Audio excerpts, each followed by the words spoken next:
So recently, I got surgery, and I haven't really spoken about it because I've been on stream and I didn't think it was the right place to talk about it. Graphic warning ahead.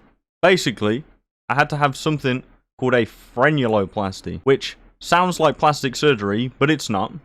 If you want to know exactly what it is, you can Google it. Basically, it's where your PP skin is very tight, and it doesn't retract properly. So they go in there, and they go to the little banjo string, and then everything works properly. So yeah, I had to have this done recently. Was pretty nervous about the situation, to be completely honest. I mean, I was nervous about getting this done. Can you imagine me stirring the night before? I got like 2 hours sleep because I was like, oh my god, they are gonna stab me in the cock. Like, I'm going tomorrow to get stabbed in the fucking dick. I don't get too nervous beforehand. Like, before something's gonna happen, be it this situation or any other situation, I'm not like the most nervous person. I'm just kind of like, well, it is what it is, and it has to be done, so I'm gonna go and have it done anyway. But yeah, this time I was pretty goddamn nervous. Not only because I've been sat around since the start of COVID, but because beforehand they call you up because they have to make sure that the anesthetic's gonna work properly and it's not gonna fuck your day up. So they call me and they're like, hey, by the way, do you have shortness of breath when you go up and down stairs? I'm like,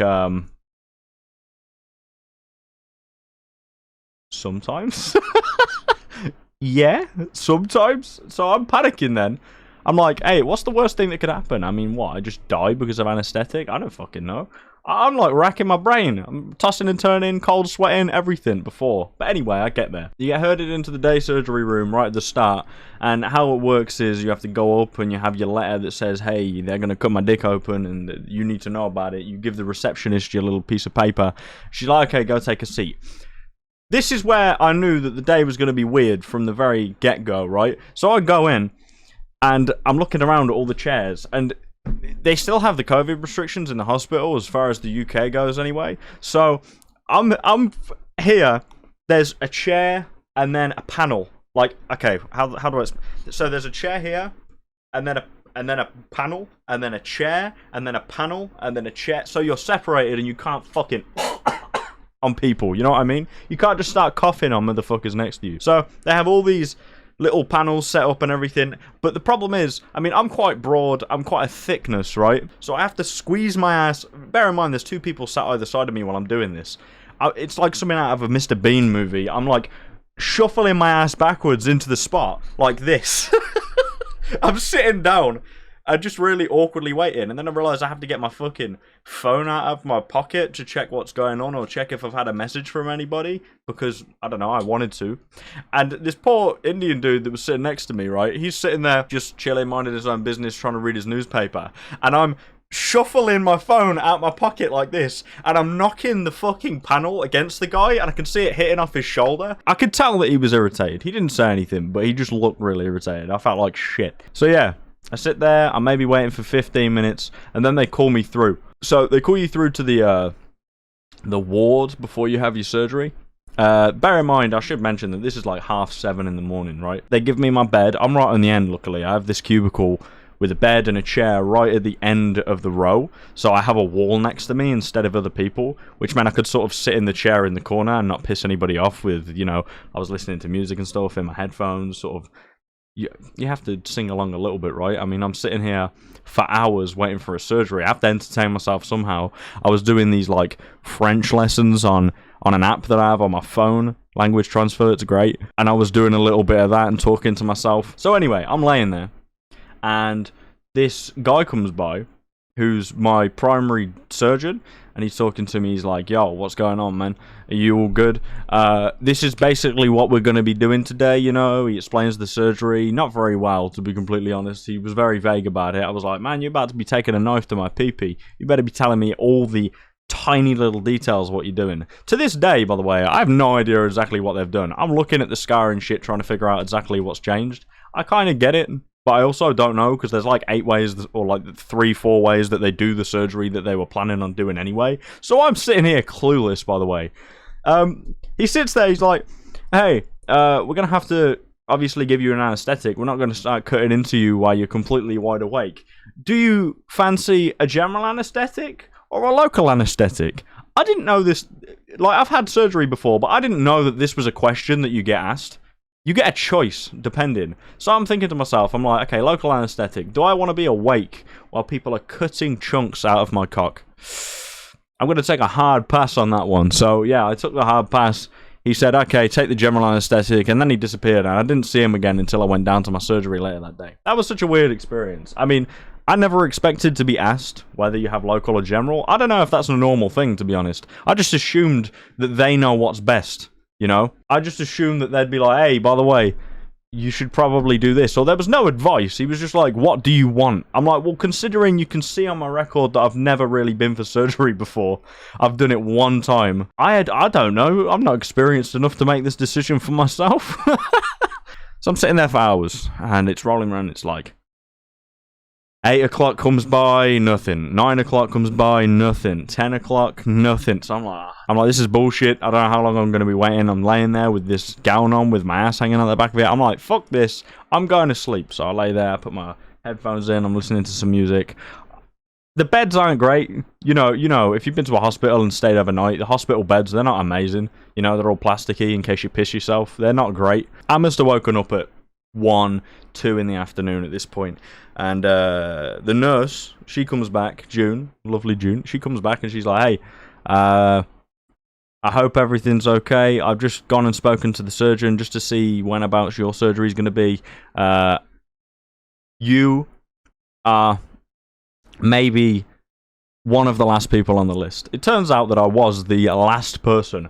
The very last person on the list. So I showed up at 7:30, and God knows how long I was going to have to wait at this point, but I knew that I was the last person. So they end up carting me down about 5 o'clock. So bear in mind, I've been here since 7:30. 5 p.m. rolls round, and I get carted down, or well, they take me down. I'm walking through the hallways, you know, ass on full show in this gown.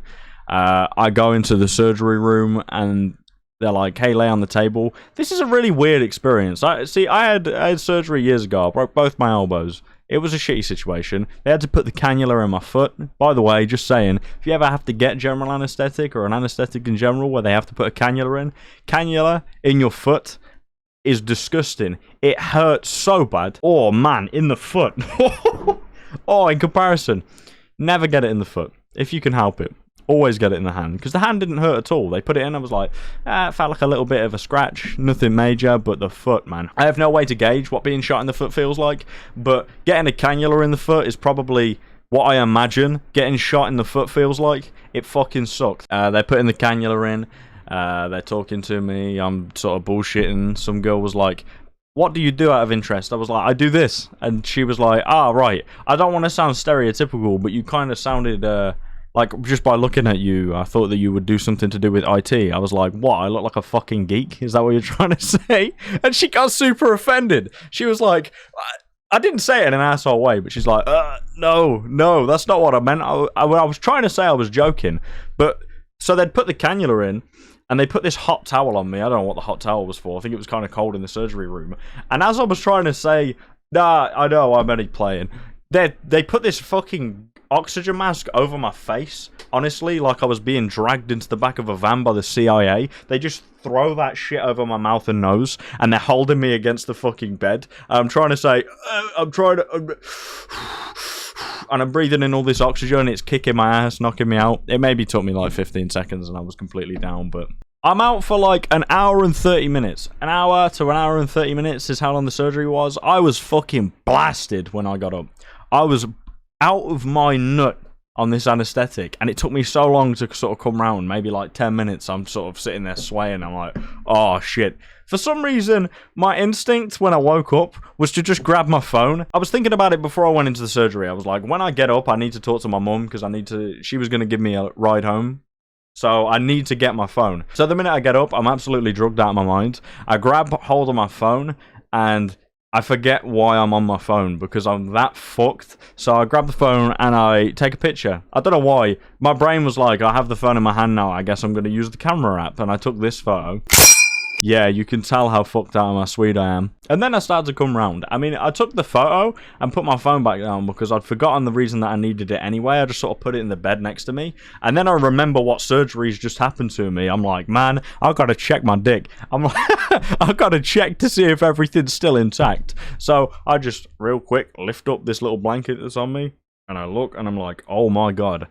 My dick's covered in blood. There was no panic because I was still drugged off my tits, but I'm kind of looking at it like, why does this look like a hot dog? You know what I mean? After the fucking sauces on it, it looked like shit. And I also had the sudden urge to pee. When being drugged up, it's not the greatest. My gown's untied and everything too. I'm like, hey nurse, where's the toilet? And she's like, oh, don't. It's just through here. Honestly, it was like 5 feet straight and then 2 feet left around a corner, and this was like the hardest journey of my entire life. People that climb Mount Everest probably go through less turmoil than I went through just trying to get to the toilet to have this piss. And I don't even know what I pissed out, to be honest, because I hadn't drunk in like 14 hours, and I'm sure I had a piss the night before. So whatever was left in the tank was coming out here. It's probably why I struggled, because I'm standing over the fucking toilet with my bloodied up sausage in my hand. I'm trying to piss and I can't really aim because I'm drugged up, like, oh man. And then I'm tensing my stomach so goddamn hard because I can't pee properly, and it all comes at once. It was fucking painful. This is probably where I should explain exactly what they did. So they had to like cut the whole frenulum off and then stitch and glue all the way up the bottom of the pee hole, all the way from the pee hole to the bottom, you know, like the base. So there's a big scar running all the way down, and I'm trying to pee with all these stitches and glues and things hanging off while I'm still kind of bleeding, right? So I pissed blood, which this is the first time I've ever pissed blood in my life. Luckily I was still drugged up because it was a weird feeling. It's a weird feeling to look down at the toilet when you're pissing and see red. Like, I hadn't even eaten beetroot, you know what I mean? So I'm pissing, and it's not coming out properly. It's coming out all over the place. It kind of looks like the end of a Takeshi's Castle episode when somebody's made it all the way to the end and they're trying to shoot the water through those little paper discs. That's the level that we're at. I go, I finish, I wipe myself up because, I mean, I assume I have to keep all of this clean. Nobody's told me anything about keeping, you know, hygiene and things at this point. So I waddle my way back to the bed. At this point, I mean, I'm pretty sobering up to a good extent. I get back and I'm sitting in the bed and they give me a whole pitcher of water. I smash that pitcher of water in like 30 seconds flat. You would have thought Badlands Chugs had just been admitted to hospital. It was gone. I was so damn thirsty. You know when you wake up after you've been snoring with your mouth open? It was like that. I woke up with a straight parrot's tongue. You know the part in SpongeBob where he tries to drink the drop of water and it kind of evaporates as it hits his tongue? That's exactly what it felt like. Because this whole pitcher of water, after 14 hours or so of not drinking, did absolutely nothing to help my thirst. As far as the hospital side of things, that pretty much ends it. I mean, they didn't tell me anything really. Fair enough, they helped me out, they gave me free surgery and all of that, but the only complaint I would have is that they didn't really give me any explanation as to how to look after things after the fact. So I've been kind of looking online and things like that, and I've been to the doctors and stuff, and they've been trying to tell me, but it's been a really confusing process past the point of actually getting the operation. I don't think everything's infected, and to be honest, I'd rather not have sepsis. So, touch wood, you know, I'm dealing with the situation as I'm supposed to be. But it would have been a massive bonus to me had they have actually told me what I was supposed to be doing. The problem was, really, that the staff was changing over from once, like the morning staff to the evening staff, as I was being, you know, sent out of the hospital and things like that. So the second people who had me didn't really exactly, I assume, didn't exactly know what I'd had done. They gave me this very general advice, like, clean, yeah, don't fuck anybody. Pretty easy for me. I mean, I ain't finding nobody in this household, so... I went home, and then the real journey began. Boys in the fucking chat, level with me here. You ever tried to not nut for 8 weeks? Are you fucking insane? Do you know how aggravated you become when trying to do something like that? See, No Nut November's always that thing that everybody ends up doing, and it ends up trending on Twitter and everything like that. That's the pain, right? I thought it was going to be easy, because... in the past, I've had a situation where I must have been like fucking 16, height of puberty, you get how it is. Motherfucker must have been like pulling that shit 13 times plus a day. It was fucking disgraceful. Nobody should be doing it that much. And at least being self-aware as a 16-year-old, I was like, yo, that's ridiculous. That's fucking disgusting. How could I be doing something like that? So I completely just abstained from any of that shit for like a year. And I was like, that wasn't hard. Clearly, the motivating factor there was the fact that I realised that's an issue. You probably shouldn't be doing that, you sick little bastard. So I stopped. That's not the case anymore. There was no motivation. I was just like, by the way, I should probably point out that the issue is no longer there. But I'm kind of like, oh, even the slightest fucking thing. I swear to God, morning wood with stitches in your dick, the most horrible feeling you'll ever have in your life. It felt like they were ripping open. You know, like the Hulk shorts when he goes from Bruce Banner to being the big green cunt. That's what it felt like. They're just tearing at the seams. I could hear it. It sounded like violin strings and that. Disgusting behaviour. Never again. I would not recommend this to anybody. Even as torture. That's pretty much where we'll leave it. I'm going through it right now. Everything's healing well, though. I thought some people would want to know about my day at the surgery. It was kind of funny after the fact. At the time, it was kind of horrible, and I didn't really want to be in the situation, but I got through it. I'm here. I'm hoping I don't have an infection coursing through my blood because I haven't looked after my pork sword properly, but I think everything's going okay. YouTube, please don't ban this video. It's informative. If you have to have an operation on your fucking old boy, I hope that you get through it, and I hope that it goes better than my situation has, and I hope they actually tell you how to fucking keep everything okay. But anyway, much love. Have a fucking good night.